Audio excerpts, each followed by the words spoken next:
Muito bem, estamos de volta com o nosso BH News Esportes aqui na NET, canal 9. Aliás, a NET hoje está fora da internet, está fora do ar, está terrível, viu? O pessoal da NET está mexendo aí nas redes, é uma coisa absurda, hein? Impressionante. Né? A gente é o que roda esse mundo inteiro. Você vai nos Estados Unidos, você vai na Europa, a internet, bum! Aquela violência, aquela potência aqui, tudo nesse país é uma porcaria, viu? Que coisa. Eu tenho vergonha de ser brasileiro, viu? Muita vergonha de ser brasileiro. E é metade do preço, pelo momento que a gente está vivendo, vou te falar, viu? Complicado. E a internet lá fora é mais rápida, mais veloz e metade do preço. Né? Tudo. Pô.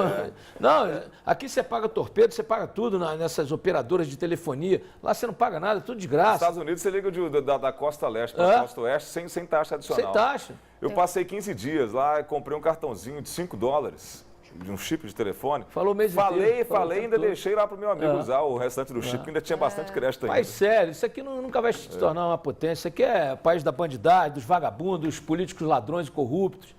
Né? Pô, outro dia eu estava vendo uma reportagem, os caras roubam o cobre para poder vender. Isso, rouba fio, na linha de trem.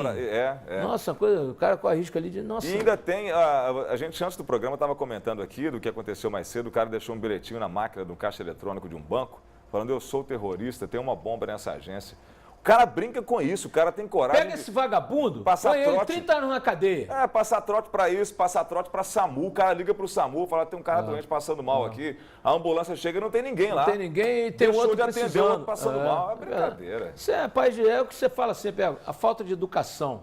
Né? E os políticos não têm o menor interesse em educar o povo. Porque se educar, o povo não vota neles. Porque são ladrões, são vagabundos, safados. Com raras exceções. A gente tem visto aí no Congresso... Né, os próprios caras que tiraram o Eduardo Cunha, a maioria ali é corrupta, ou não é? Sim. Está comprovado aí. Todo mundo denunciado, indiciado, respondendo inquérito. Pelo amor de Deus, gente. E daqui a pouco querendo reeleição, né? Todos eles. Não, e outra coisa. Belo Horizonte voltou a ser segura. Por quê? Porque tem delegação estrangeira aqui. Nós, pagadores de impostos, não merecemos nenhum tipo de segurança, né, nenhum tipo de benesse em relação ao imposto que pagamos. Só quando vem alguém de fora. Hoje, por exemplo, eu fui lá na igreja de São Judas Tadeu, que sou devoto de São Judas, todo mundo sabe, todo dia 28 eu estou lá, né? E ali na Bias Fortes, rapaz, uma tropa de moto da PM e os caras fechando o trânsito porque vinha uma delegação, quer dizer, toda a segurança. Mas quando acabam os jogos, né, quando acaba qualquer evento importante, aí os bandidos agem livremente, ninguém faz nada, aí não tem polícia para defender a gente, né? E não é culpa da polícia, não. A polícia aqui é mal remunerada, né? A gente sabe, muito mal remunerada, né? Não há efetivo suficiente para proteger a população. Por isso que bandido aqui deita e rola. Aí prende o camarada e leva para a delegacia, e no outro dia esse mesmo cara está de novo te assaltando, te abordando. Então, eu vejo a entrevista dos policiais da dó. O policial falando: esse cara aqui eu prendi, tem 10 vezes esse mês. Tá na rua. Mesmo cara. O dia que o comandante veio aqui na nossa estreia, ele falou exatamente isso. Comandante Gianfranco. A polícia militar prende e no outro dia o cara está solto. O sistema mudar a justiça, mudar a situação do país, não tem condição, gente. Isso não muda, isso em um século, em 100 anos não muda não, velho. Você é otimista, não muda não. Não muda, infelizmente não muda. Sabe, a gente se mudar daqui, ir embora daqui, infelizmente. Como o Brasil não muda, eu vou mudar, porque eu não gosto de viver em bandalheira, em vagabundagem, sabe, um país que não cuida da sua gente, que se dane, sabe, a morte virou uma coisa normal, infelizmente, sabe, 50 mil pessoas mortas por arma de fogo e arma branca por ano, isso é mais do que qualquer guerra no mundo, guerra do Iraque, faz a pesquisa aí, sabe, é lamentável, Você vê Erundina querendo ser prefeita de São Paulo, Marta Suplicy, gente, pelo amor de Deus. Vamos renovar, né? Pelo amor de Deus, gente, Erundina. Sabe, era petista, aí saiu do PT, foi para outro lugar. Marta Suplicy era petista, saiu do PT, foi para outro lugar. É brincadeira, gente. Eles mudam do partido achando que o pessoal não vai ver que eles, sabe, foram investigados. Nossa, é vergonha. Diga, Fera Carvalho, você também está indignada com esse país? Terrível, né? Aqui nada Mas funciona. Você viu como é que a cidade está policiada agora, né? Tá. O pessoal que vem de fora merece, né? Ué. A gente que se dane, né? Aqui. Diga. A Maria de Santos, do bairro Santa Teresa, falando que é sua fã, que a mãe dela de 90 anos é sua fã. Um beijo para ela, para a mãe dela. Como é o nome da mãe dela? Botou aí? Dona Zani. Hã? Dona Zani. Dona Zani, um beijo no seu coração. Obrigado pela audiência. Um abração do Jaici para todo esse povo aí de Santa Teresa. terra da nossa Fera Carvalho, né, Fera? Isso mesmo. Um beijo pra galera de Santa Teresa. Maravilha. Hércules Santos. Diga lá. Atlético e Santa Cruz, né, sábado, 9 da noite, horário indecente, mas o Independência vai estar lotado pela campanha do Atlético, que está encostando no G4, o torcedor sonha com título. 71, nós estamos em 16. São 45 anos sem ver a cor do troféu do Brasileirão. Várias equipes, inclusive pequenas e intermediárias, ganharam o Brasileiro e o Atlético não conseguiu ganhar. Né, eu vou citar aqui o Bahia, o Guarani em 78, né, o Bahia em 88, né? O Bahia ganhou 88. 88.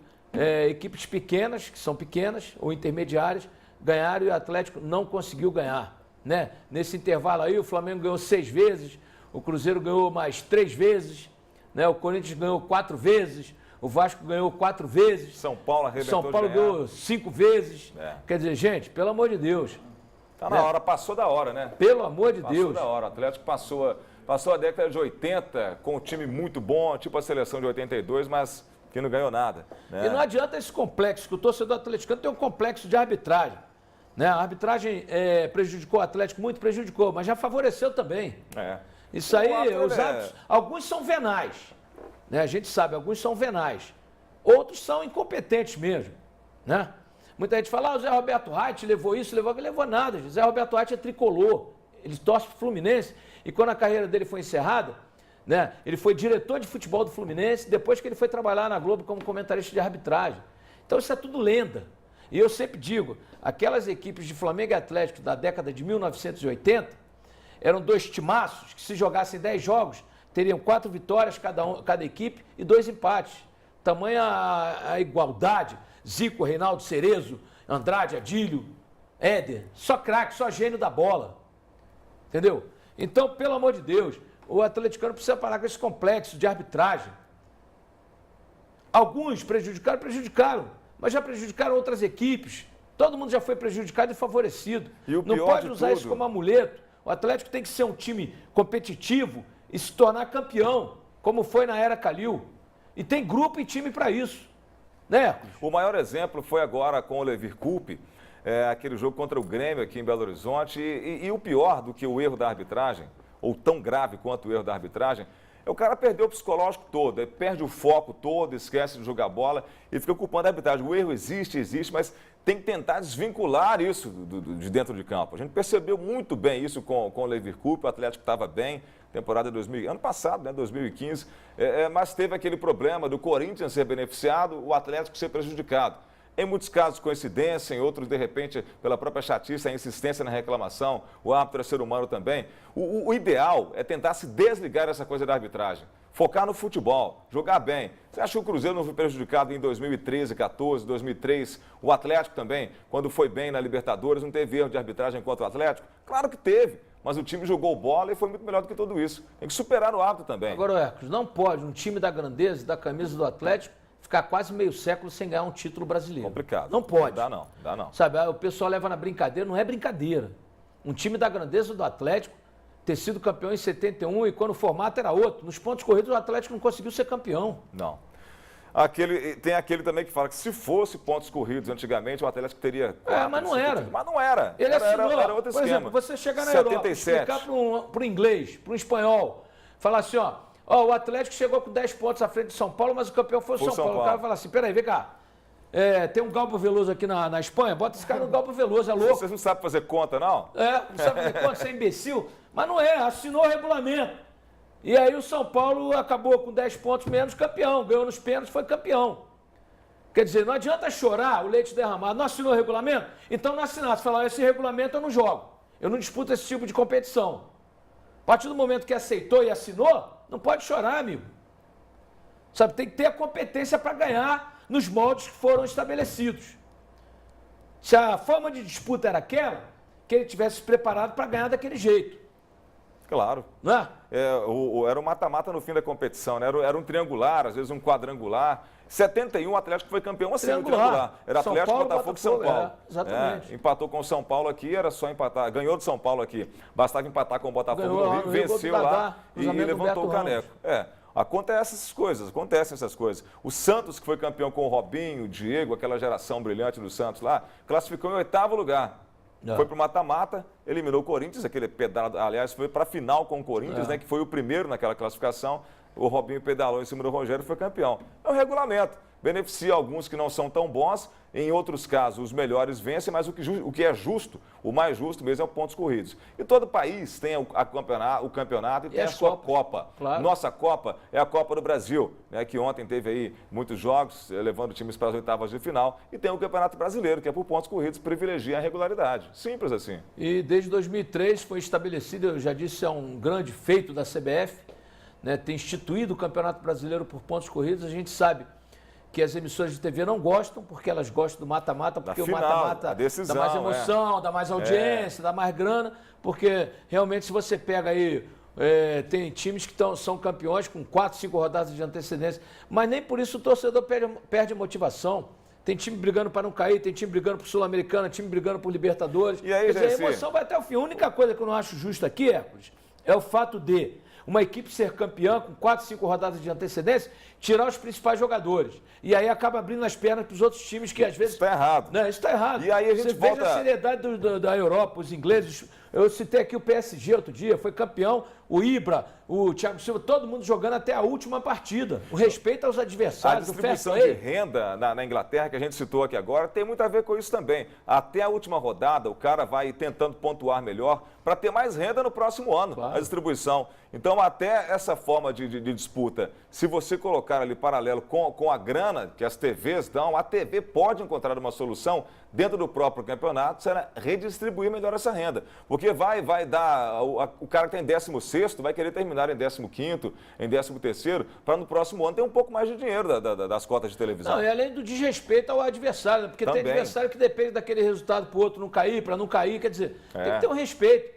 Mas como é o que eu digo sempre, o futebol é reflexo dessa sociedade desorganizada de um país na lama, fundado. Né? O Brasil está na merda. Falar no português, claro, é isso, o Brasil está na merda. Né? Merda, todo mundo fala em televisão, não tem problema não. O Brasil está na merda. Então, nessa merda que nós estamos, o futebol não poderia ser diferente. Ele é um reflexo de tudo que acontece na sociedade. Ele não é um caso à parte. Ele só é um caso à parte quando o jogador ganha 900 mil por mês, o técnico ganha 600, 700. Isso é o mundo da fantasia. É o mínimo, Mas quando entra no mundo real e não no virtual, né, aí a gente vê que o futebol realmente acompanha todos os desmandos do país. É um país desorganizado, um país que não tem governo, que não tem nada, os estados quebrados, faz os municípios de pires na mão. Acabaram com o país. Aí você pega um político ladrão vagabundo, né, o cara vai preso, usa uma tornozeleira Tiffany, né, vai na Tiffany e compra a tornozeleira, porque o cara é rico e não vai usar uma tornozeleira... Vai usar né, qualquer um. Do camelô, qualquer um. Ele usa uma de ouro ali, uma Tiffany de 200 mil reais. Né, o cara roubou um bi e devolve 100 milhões. Não pode. E você... Se o cara é ladrão, tem que confiscar tudo dele. O Zé Maria Marinho.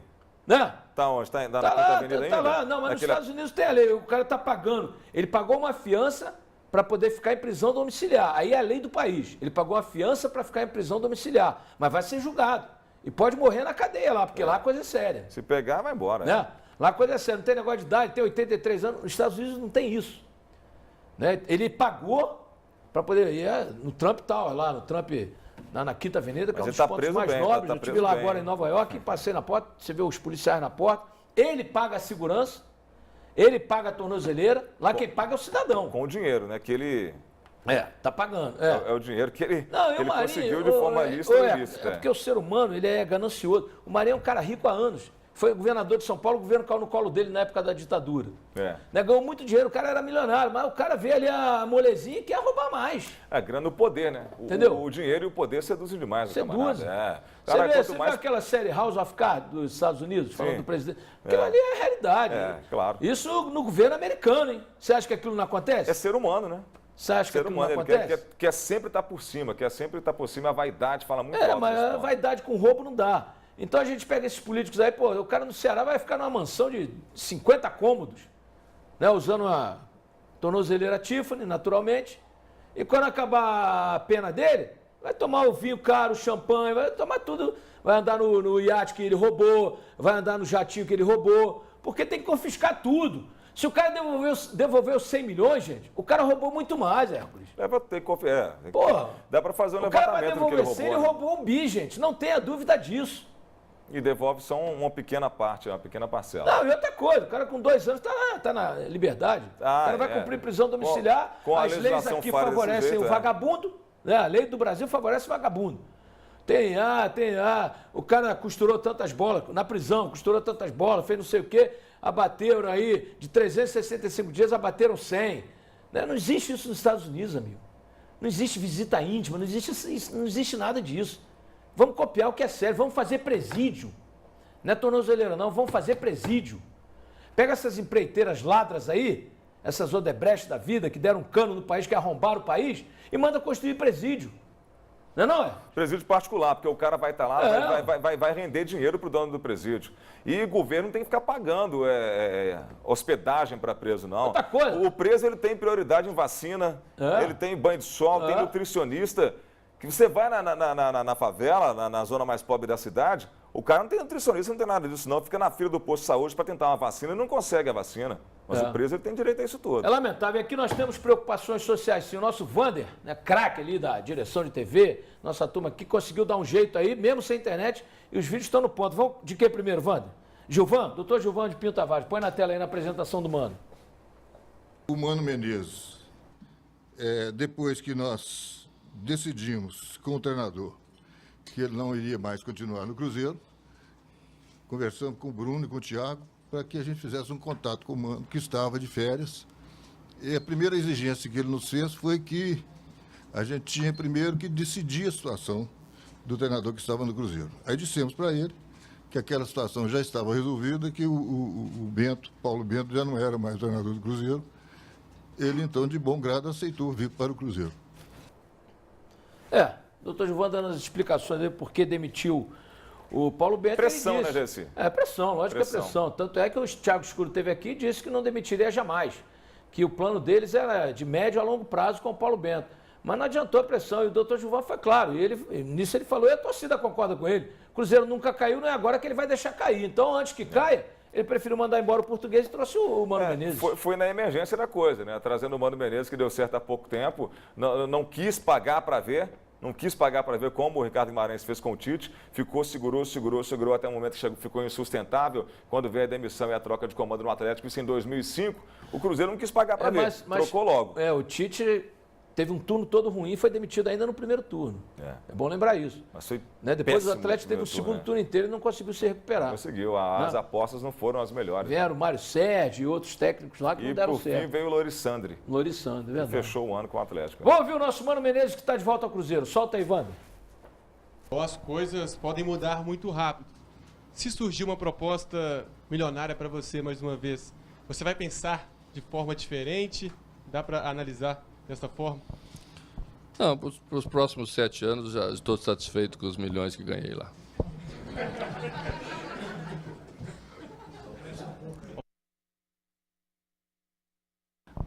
Eu encaro com normalidade quando vem do torcedor. O torcedor é paixão, o presidente acabou de se referir a isso, né? E a gente precisa saber conviver com isso. Agora, não pode esquecer a razão que é extremamente necessária para a gente tomar a atitude que precisa tomar, seguir os passos que temos que somar. O Cruzeiro, no ano passado, quando cheguei, não estava na zona de rebaixamento, mas já estávamos na 4ª rodada ou 5ª rodada do segundo turno. Então, hoje estamos na 16ª jogada, né? Temos mais 3 rodadas para encerrar o turno. Então, são pequenas diferenças e eu não me sinto como alguém que vai chegar e num passe de mágica vai resolver os problemas do Cruzeiro. Se eu me sentisse assim, estaríamos muito mais perto de um fracasso do que bons resultados. Acredito no grupo que o Cruzeiro tem, na qualidade dos jogadores. Vou dizer isso a eles daqui a alguns minutos, então eu posso falar aqui. O Mano é um cara sério, competente, brincou ali o negócio nos próximos 7 anos, realmente ganhou uma fortuna, mas a carreira dele foi para baixo. É. Porque ele fracassou Mas na ele China e caiu ganhou pra 2 cima de jogos, novo. né? A sua frase é sensacional. Ele caiu pra cima de novo. Caiu pra cima de Ele novo. veio para um grande clube do futebol mundial. E ganhando no E mínimo, os grandes- 500, 600 mil. É. Né? Agora, não precisava ter dado essa esnobada, né? Não precisa brincar com essas coisas. Ah, é até mas ele- não, é mas eu perigoso, acho- hoje é perigoso. mas eu acho legal, A gente fala até em para quebrar o segurança. clima, porque ele brincou, ele falou, nos próximos 7 anos o dinheiro que eu ganhei na China dá para eu viver tranquilamente, não posso me preocupar com o Tá, salário. eu não me arriscaria em brincar com isso, não, Gessi. A gente está vivendo num mundo muito cão aqui no Brasil. Opa, o cara tem milhões aí para ficar nos 7 anos, então opa, você me dá 2 anos desses 7 que você tem aí, você está sequestrado, tá? E se você não me der 2 anos do que você tem desses próximos 7 aí, você vai ficar comigo aqui. Sabe, é uma brincadeira que eu não faria. Eu não faria. Falar que tem muita grana hoje é um risco. Ah, mas todo mundo sabe que tem. O cara foi para a China e nós mesmos divulgamos. A multa do Vanderlei foi de 40 milhões de reais, a do Mano foi de 30. É muito dinheiro. É, muita grana. Agora, a carreira do cara, o Mano é um técnico que a gente considera um bom treinador. Eu disse ontem aqui, ganhou uma Copa do Brasil e 2 Séries B. Né? Não tem título de expressão. Mas é um treinador de ponta, de nível, foi técnico 2 anos da seleção brasileira, é um cara sério, ético e correto. Mas ele fracassou na China. Pô, na China, que o futebol é a 5ª linha do mundo, ele não conseguiu vencer. Ele ganhou 2 jogos, ué. 2 jogos, é. Foi uma campanha terrível do Mano Menezes na China, Sabe? mas ele é um cara inteligente para montar times também. De repente não encaixou com o sistema de lá, tem muita coisa íntima do futebol que a gente Mandarim, não fica por o dentro. tradutor, o intérprete, talvez não tenha traduzido aquilo que Tem ele essa história pensava. também, né? O Luxemburgo teve uma dessa. O cara ele falava árabes e o cara traduzia bugalhos. E aí não dava certo o esquema lá, o chinesinho não entendia E os nada. chineses derrubam também, viu? Derrubam? Os chineses vibraram quando o Vanderlei saiu, tinha um 10 lá que era o craque do time, não gostava dele. Os caras derrubam. Agora, tem que pagar, né? Muita grana, porque dinheiro a China tem, né? A gente sabe. Um país que cresce 7,5% no trimestre. Com o mercado interno Né? que tem, eles são inteligentes para fazer isso, né? E a mão de obra barata, a gente sabe também, né? Agora, tem esse lado ruim. Tem uma coisa curiosa, na Olimpíada de Pequim, eu fiquei quase 2 meses na China, e havia o nosso intérprete, a gente chamava ele de Luiz, era um chinês que morou no Paraná durante 3 anos, aprendeu português, e era o nosso intérprete. E um dia eu falei com ele, Luiz, só você, um cara igual você, que esteve no Brasil, que esteve num país mais livre, para ajudar a mudar essa coisa aqui. Ele falou, gente, de jeito nenhum, nós gostamos da ditadura, porque para controlar 3 bilhões de pessoas, A né? ditadura. Só na Se ditadura. implanta a democracia ali, todo mundo tem vontade, todo mundo faz o que quer, vai virar uma loucura, né? Mas é complicado. eu prefiro democracia. Eu prefiro democracia. Mas veja você o que é a lavagem cerebral e outra coisa. Né, eu já estive na China 5, 6 vezes, talvez até mais.